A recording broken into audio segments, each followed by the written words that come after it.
The world ended for Evelyn Harper on a Tuesday morning, not with thunder or judgment from the heavens, but with the flat, cold voice of Mrs. Gable at St. Jude's Home for Foundlings. "You are 18 now, Evelyn," the matron said, standing stiff behind her desk. "The home has done its duty. A position has been arranged for you." Evelyn stood frozen in that gray little office, her hands clasped tight against her faded dress. For 12 years, these walls had been her world.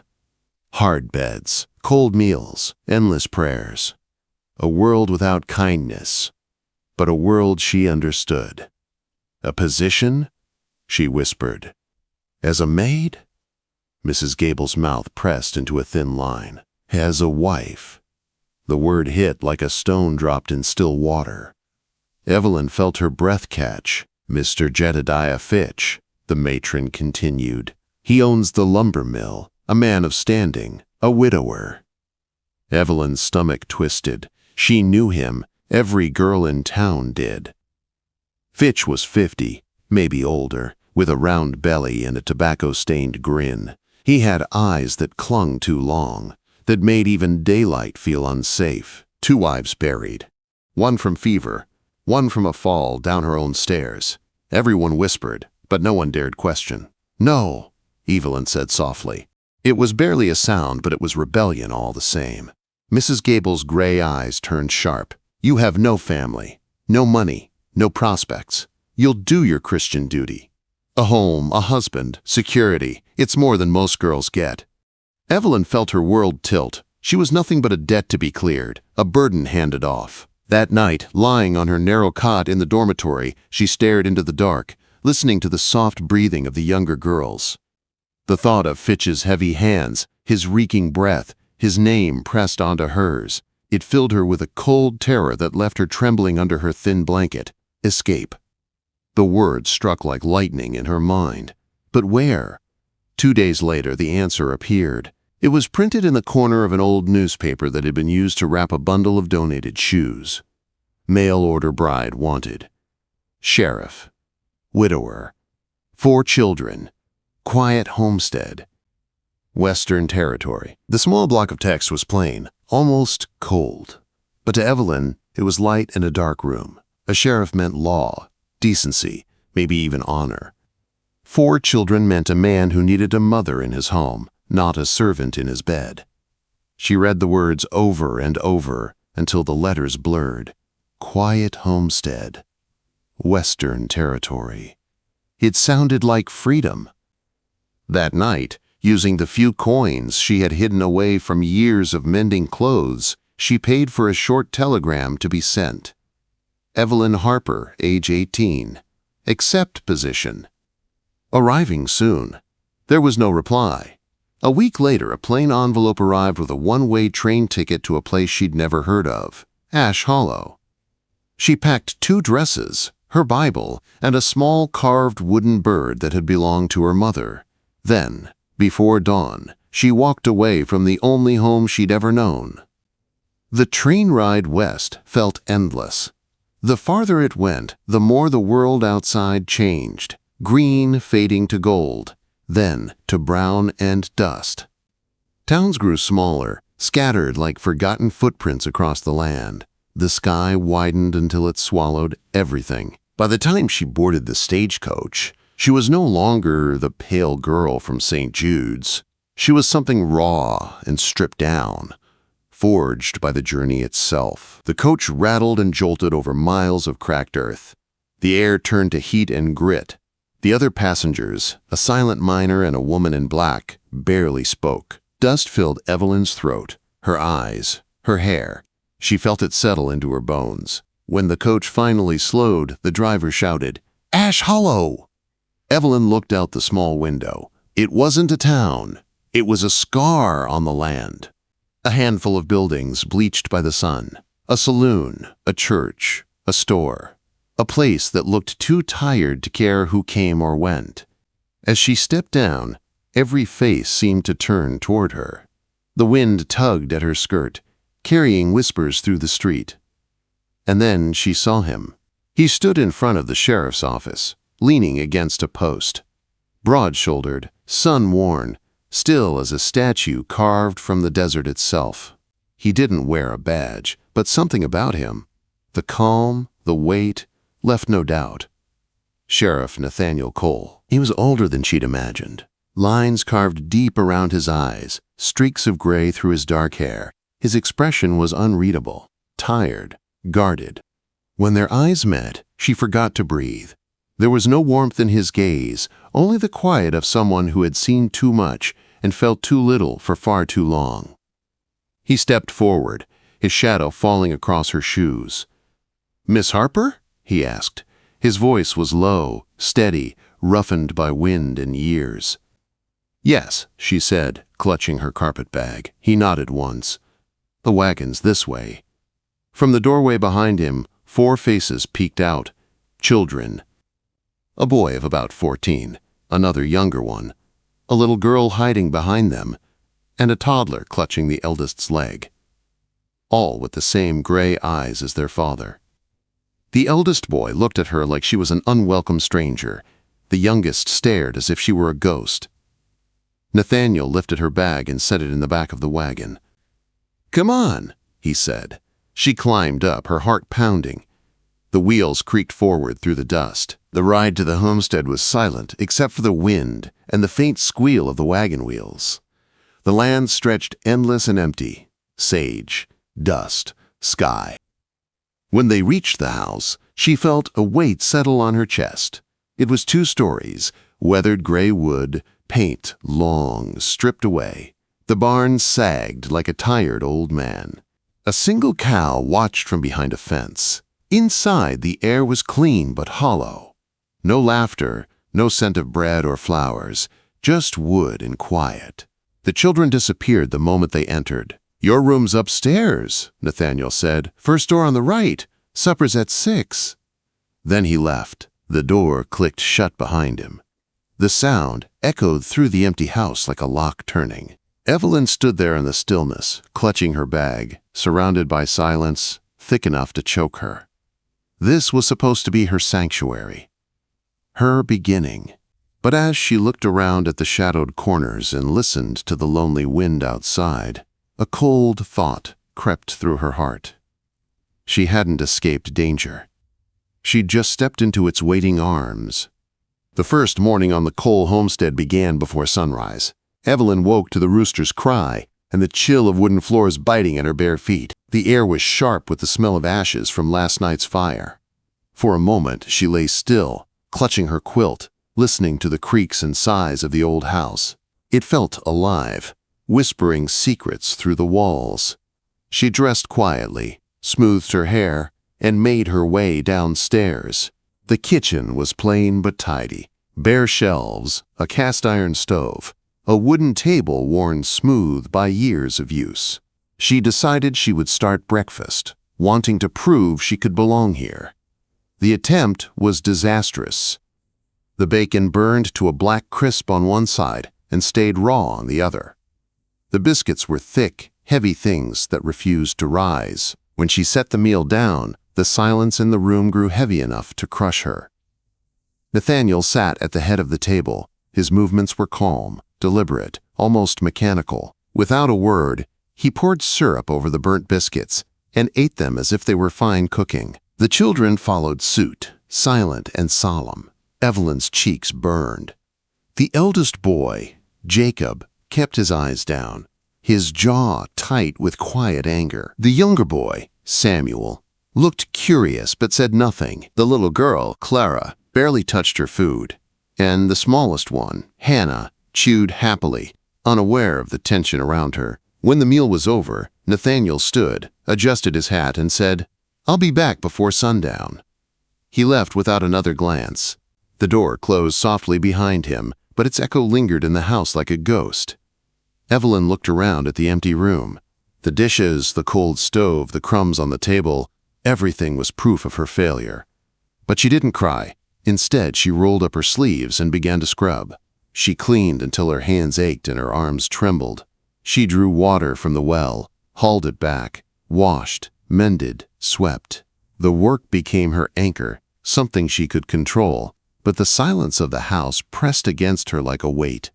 It was a silence thick with grief, not peace. She could feel it in the walls, in the careful way the children moved, in the shadows that seemed to linger in every corner. The days settled into a rhythm of labor. She rose before dawn, cooked, cleaned, tended the small vegetable garden, and learned to milk the stubborn cow that kicked at the bucket more often than not. Her hands grew rough, her muscles sore, but she didn't complain. She had learned long ago that complaining changed nothing. Jacob, at 14, avoided her completely. He was his father's shadow, already hardened by loss and responsibility. Samuel, the quiet one, sometimes lingered nearby, watching her with thoughtful eyes. Clara disappeared whenever Evelyn entered a room, and little Hannah was the only one who reached for her hand without hesitation. One afternoon, while hanging laundry, Evelyn felt eyes on her. She turned and saw Nathaniel standing near the barn, watching her. His expression was unreadable, that same guarded calm. When their eyes met, he turned away and busied himself with his work. But she had seen something flicker there, a ghost of emotion, gone too fast to name. The next trip to town came a week later. Nathaniel needed supplies, and Evelyn asked to come along. He didn't refuse, just nodded once. The ride was long and dusty. When they reached Ash Hollow, people paused in their work to stare. Whispers followed them down the street. Evelyn could feel the judgment in every glance. She sat straight, her hands folded tight in her lap. Inside the general store, the air smelled of flour and tobacco. The shopkeeper, Mrs. Peterson, smiled thinly when Nathaniel greeted her. "And this must be the new Mrs. Cole," she said, her tone sweet and sharp all at once. "Miss Harper," Nathaniel corrected quietly, "not married yet." The woman's eyebrows lifted. "Well, my goodness, the sheriff does things proper, doesn't he? A brave girl you are, Miss Harper. 4 children and a haunted house." "Haunted?" Evelyn frowned, unsure if she'd heard right. "Such a tragedy," Mrs. Peterson continued, lowering her voice. "Sarah Cole was a good woman. Fell down those stairs, poor thing. Broke her neck clean through. Some say it was her heart that gave out. A shock, maybe?" She leaned closer. "Unusual for a young, healthy woman, don't you think?" Quote, Evelyn felt her skin crawl. Nathaniel said nothing. He picked up a sack of flour, his expression made of stone. On the way out, a drunken man stumbled from the saloon and pointed at her with a shaking hand. His face was lined, his eyes wild. "The new bride," he slurred. "The lamb for the slaughter." "Go home, Silas," Nathaniel said, his voice low. But the man didn't move. "You think you're safe with him, girl. You'll be next. He'll put you in the ground like the others." The street went silent. Before Evelyn could react, Nathaniel moved. He grabbed the man by his shirt front, slammed him against the saloon wall so hard, the boards rattled. "I told you to go home," he growled, voice like thunder rolling low and dangerous. The man's bravado melted into terror. He mumbled something and stumbled away, disappearing down the alley. Nathaniel let out a breath and straightened his hat. He didn't look at Evelyn. "Get in the wagon," he said quietly. The ride home was wordless, but the silence between them had changed. It was heavier now, filled with unasked questions and unspoken fears. That night, Evelyn tried to sleep but couldn't. Every creak of the house sounded like footsteps. Every shadow felt alive. She thought of the slashed portrait she'd found earlier that day while dusting, the one hidden behind a wardrobe upstairs. The painted face of a dark-haired woman with gentle eyes, ruined by a violent cut from temple to chin. Sarah Cole. She turned over in bed, heart pounding. The portrait, the whispers, the drunk's warning. Something had happened here. Something terrible. And the man who slept under this same roof, who watched the land with those gray, haunted eyes, wasn't just a sheriff. He was a man carrying a secret that could destroy them both. The fire came just after midnight. Evelyn woke to the smell of smoke, sharp and bitter, seeping through the cracks in her door. For a moment, she thought she was dreaming. Then the glow of orange light danced across the ceiling. She was on her feet before she could think. Outside, the barn was burning. Flames climbed the walls like hungry hands, sparks shooting into the night sky. Nathaniel was already outside, pulling on his boots, shouting for Jacob. His voice was calm but heavy with urgency. Get water from the well. Move! Evelyn ran barefoot into the cold, dragging buckets, her lungs filling with smoke. Jacob joined his father, faces blackened by soot, their silhouettes outlined against the inferno. They passed buckets back and forth in a desperate rhythm. Draw, run, throw, repeat. The heat was unbearable, the roar of the flames deafening. Evelyn's arms shook from exhaustion, but she didn't stop. She saw a burning beam fall, sparks scattering like stars. And in that moment, Nathaniel threw himself between her and the fire, shoving her back as the beam crashed where she'd stood seconds before. When dawn came, the barn was gone, reduced to charred skeleton beams. But the house still stood. The children were safe. Inside, the silence was heavy but different this time, shared, exhausted, human. Nathaniel sat at the kitchen table, face streaked with ash, his hands raw. Evelyn made coffee with trembling fingers. "You were brave," he said quietly. His voice was low, rough. "I was terrified," she answered. His lips twitched, the faintest ghost of a smile. "Fear keeps you alive." Something in him had softened. As they sat in the weak light of morning, he looked at her not as a stranger, not as an intruder, but as someone who had stood beside him in the fire and refused to run. Later, when the children had gone to bed, he told her his truth. The words came haltingly, as if pulled from a place he had locked away. "I was a U.S. Marshal once," he said, staring into the dying embers of the fire. "Before this, before Sarah, before all of it." Evelyn listened in silence, her hands folded in her lap. "I hunted men across the territories," he continued. "Hard men. I did things to stop them, things I'm not proud of. One of them was named Silas Boone, outlaw, murderer. I broke him to get names, broke him bad. He told me before they took him away, 'You'll pay for this, Marshal. I'll take everything you love.'" Quote. He looked at her then, eyes hollow. "He escaped from Yuma 3 years later, came here, Sarah. She was alone that day." Evelyn's throat closed. "You think he—" "I know it." His voice cracked. "I came home to find her at the bottom of the stairs. No proof, just a promise kept." He pressed his hands over his face, the weight of years collapsing around him. "Every night since, I've waited for him to come back.